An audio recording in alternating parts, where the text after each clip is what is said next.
Goeien en welkom bij deze nieuwe aflevering van het Politbureau, het wekelijkse politieke programma van Omroep Friesland. En dus gast is Joen, CDA Tweede Kamerlid Harry van der Molen. Rutte Treien stiet in de stegers. En dat mocht ik haast wolres. Het wie blijft de langste formatie in de Nederlandse geschiedenis. Wat zal dit fjouwe partijenkabinet u's gewone mensen brengen? En waar bedaart het weer in die Haagse stwolledoens die het nou in volle gang is? Welkom Harry van der Molen. Goeie. Ren je al wat warm voor een plakje naar je kabinet? Nee, ik ben nou samen Kamerlid. Dus dat moet ik nog onder de knippel krijgen. Ja, ken je dat nog net zo goed? Nou, ik denk dat ik wel de slag te pakken ga. Maar ze zeggen dat het wel een periode wordt voordat het echt precies alle ins en outs wist, ja. Had je wel vregen wie een hien je dan oont wat? Stelregel is, als je een keer vregen willen, maar altijd ja zeggen. Want een tweede keer vregen ze net nog een keer. Dus je bent net vregen? Nee, maar dat is ook logisch, want ik zit pas correct in de Kamer. Ja, maar het zei ik wat over het vertrouwen in het kabinet, vertrouwen in de toekomst. Dat is het motto van dit nieuwe kabinet. Het lijkt toch al heel bot op een verstandshoudelijk tussen deze fjouwe partijen. Er zit net heel volle leefde bij, lijkt het. Nou, dat merk ik wat oors in de Kamer, omdat ik mijn collega's nou goed ken en ik weet wel hoe ik mijn geerwerkje ken. Dus de verhoudingen zijn heel goed. Maar ja, dit wie wel na een aantal rondes de combinatie die er leidt. Dus dan denk je, ja, je bent er net mee begonnen. Dus hoe graag woon je het dan? Nee, want van D66 is de ChristenUnie eigenlijk misschien wel de vijfde keus. Die in volle lever eerst maar green links wonen. Dat Ja. moet je dan toch merken in de afspraken, dat alles dichttimmeren wordt. Want zo lijkt het nog te wezen. Nou, er zit een soort in. Maar er is ook een soort te dwan in Nederland, dus dat ken ik. Maar ja, vooral D66 en ChristenUnie moesten aan elkaar wennen. Nou ja, dat is dan een opdracht van die twee partijen. Ja. Komt het goed? Heb je daar vertrouwen in? Dat denk ik wel, want ik merk gewoon in de Kamer dat de geerwerking heel goed is. Maar het akkoord wat er nou luidt, steen je achter alle punten of haast alle punten? Nou, mijn handtekening zit eronder, figuurlijk zien, hè? Want Siebrand en De fractie is Pieter- akkoordgang. Ja, de fractie is akkoordgang. Maar er staan wel zaken in waarvan ik denk, ja, dat hier ik zelf net betocht. Hokker. Nou, bijvoorbeeld de proef om de achterdoor van een koffieshop te legaliseren. Trouw een aantal proeven te doen om dan van Oerhietswegen dan Wieterlit te verbouwen. Ja, dat hebben we als CDA zeker net betocht. Maar wat wordt D66 wel heel graag? Nou, dan laten we het dan bezieken, maar laten we het dan echt serieus doen. Want als dat net werkt, dan maakt dat ook Ja, consequenties. het is een kwestie van uitruilen eigenlijk een beetje, hè? Nou, het is wel een beetje begrip van wat erop proberen te brengen. Dat je, als je met fjouwe partijen zit, iedereen aan het eind van het proces is je kan een handtekening omzetten. Want na 208 dagen maar je net nog een keer van vooraf om beginnen. Nee, hypotheekrenteaftrek, dat we iets wat de VVD net masken. Maar die krijgen dan weer een verleging van een vennootschapsbelasting bij waarom. Zou werken het spul? Nee, er zit wel een idee achter dat je een aantal verordeningen doen willen. Bijvoorbeeld het CDA wil de belastingen eenvoudiger maken, maar ook heel bot naar beneden te brengen.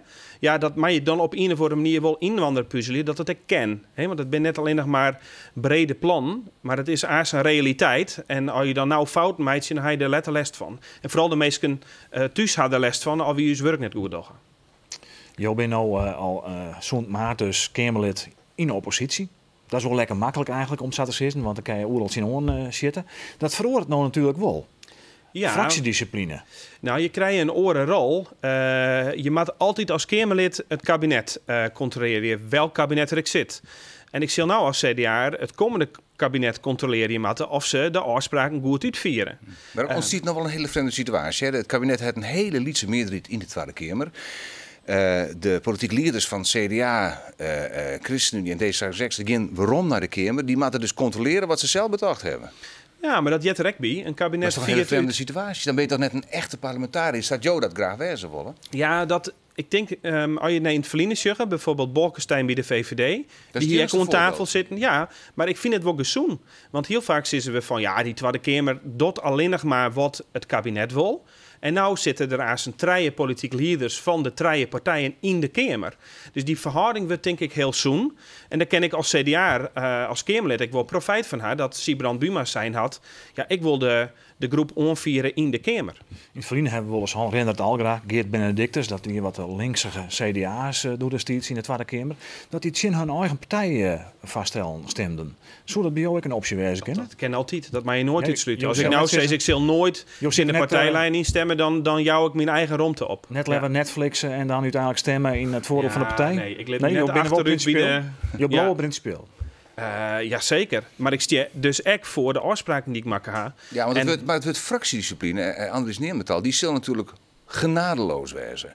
Want Buma in jouw geval en die andere politiek leiders voor hun eigen fractie, die kunnen het haar net een tel permitteren om in een boet naar boord te springen te laten. Nee, Kan je nog wel naar eigen eer en geweten als parlementariër onder de slag? Zeker, want er zijn altijd onderwerpen waarin je al je principiële punten haar een uitzondering maakt kennen. De wiet bijvoorbeeld. Nou ja, afspraken binnen afspraken, daar hebben we voor tekend. Maar als het zaken gaat die bijvoorbeeld medisch-ethisch binnen, ja, daar zei het regeerakkoord zelf ook van. Daar is ruimte van mensen om een orenkaart te maken. De regio kan bijvoorbeeld een van die zaken wezen. Maar ik zit nou samen in die fractie met Sibrand Buma. En dat is wel een politiek leider die ruimte ook wel Jan wil. En daar ben ik gewoon heel wies mee. Ben ik zaken, liek als emigratie, belangrijk punt in de onderhandelings. Dat VVD en CDA's is eigenlijk van geen verromming van het bennenpardon. Van ben die het hier al langer wijen. Hoe kan je dat zelf verantwoorden van jezelf? Want die zo'n zitten, de C van CDA. Zeker. Welkom die meesken. Zeker, die meesten ben ik welkom. Dit regeerakkoord in het CDA zei het zelf ook. Als je vlechtst voor oorlog en geweld, als je in leven net zeker bent, dan ben je welkom. Ja, maar die verromming komt er dus net. Nee, want het CDA hecht aan één ding dat nou al realiteit is dat een staatssecretaris of een minister een discretionaire bevoegdheid had. Oftewel, gewoon... Je kent oude wieken van het beleid. Ja. En als je just hoe de ministers daarmee omgaan tot nou toe, dan is dat vrij roem. En dat vinden we goed. Dus we vinden dat er al een systeem is dat op de individuele zaken een goede afwaging meidje kan. En van een pardon hebben we jongen dat het elke keer net toereikend is. Want dan valt de ene de wol onder en de net onder. Dus dan geldt wel het individuele dossier goed besjen. En als je dan nog weer weer omkomen wil op wat de rechter zijn had, dan is dat zo. Ja. Laten we even naar Friesland. Er zijn natuurlijk een paar zaken die op het verlanglijstje van de provincie staan. Ik neem even de Sloers, kwam met de Zon, de verbreding daarvan. Skasterien, weet ik heel niet neemt. Aquaduct. Het aquaduct daar dat er komen wat. Wist je dat in de plannen? Nou, dat zit net zo in het regeerakkoord opschreven, want er zit een hele soort net in. Dus in dat opzicht is het net zo dichttimmerd als wel eens een keer zijn wordt. Maar een belangrijke uitspraak is dat er 2 miljard vrijmaken wordt om de infra in de regio te pakken. Nou, daar maar wie als Friesland gewoon voor staan om u zijn eigen ideeën daarin onder te brengen. Ja, en in de Kamer willen ze wat de sluis in Kwarnemessan onbelangrijk al gek van mij dat ik dat elke keer opbreng. Dus dat blauw ik gewoon dan. Ja. Die stiet ik Bob on in het leesje. Zeker als je zorgt naar Skasterien. Voor u is als CDA. Maar andere partijen hadden het ook al onjoen dat. En het vorige Kamer had het ook al onjoen dat ze dit een wichtig punt vinden. Ja, dit extra geld zorgt het wel voor dat het dichterbij kan weer. Want als er een bezuiniging lei op infra en er wie al een soort bezuinigen, dan wie het er denk ik net van kan. Ja. Frieske in de Groenwet, dat gebeurt net. Dat hier heel graag wil. Teleurstelling van de provincie en misschien ook van jou. Ja, dat hier graag wilt, ja. Waarom heb je dat samen gekeken? Ja, daar mag je ook een meerderheid van krijgen. Dus CDA en ChristenUnie hier net in het verkiezingsprogramma staan. Nou, die ziet het nog aan tafel. Maar uiteindelijk staat het niet in de eindtekst. Dus dat is in zo'n onderhandeling elke week weer mij een mailtje of op een andere manier er aandacht voor vregen. Ja. En dus maar het Fries volkslied op school uit de hol leren door Ben. Dat is dan een uitstel. Die is het Wilhelmus. Ja, het Wilhelmus zit er wel in. Is dat net waarom in het tijd? 50, 60 hier? Nee, want we jongen nog altijd het Wilhelmus. Dus dat is van alle tijden. Ja, bij het en Fries volkslied jongen we ook.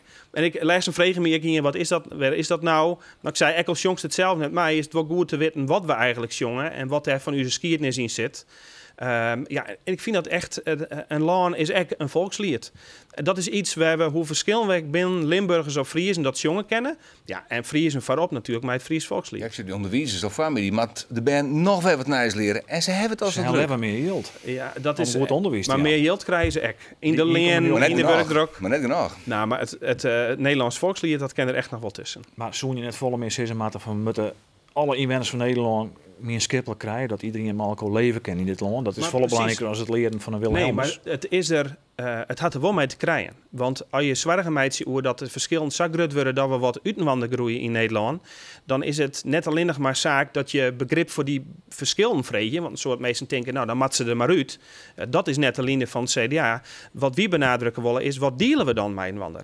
Nou, dat binnen een hele aantal zaken, waaronder ik zoiets als een volkslied. En dat iedereen dat dan een meisjongen kent, dat is denk ik voor de geering in de samenleving gewoon heel goed. Dat besluit, 26 oktober is de verwachting, dan ziet de nieuwe ploeg op het bordes bij de koning. Zit het voor jou hier, denk je?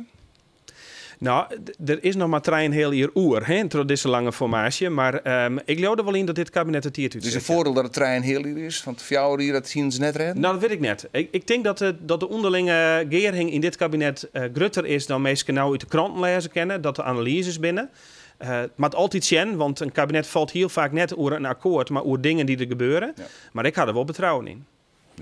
We wachten jou als het inderdaad zo hier komt. Laten we eens even zien naar uw cartoonist Gerkhoff van Beek en hoe hij naar Harry van der Molen en het nieuwe kabinet zucht.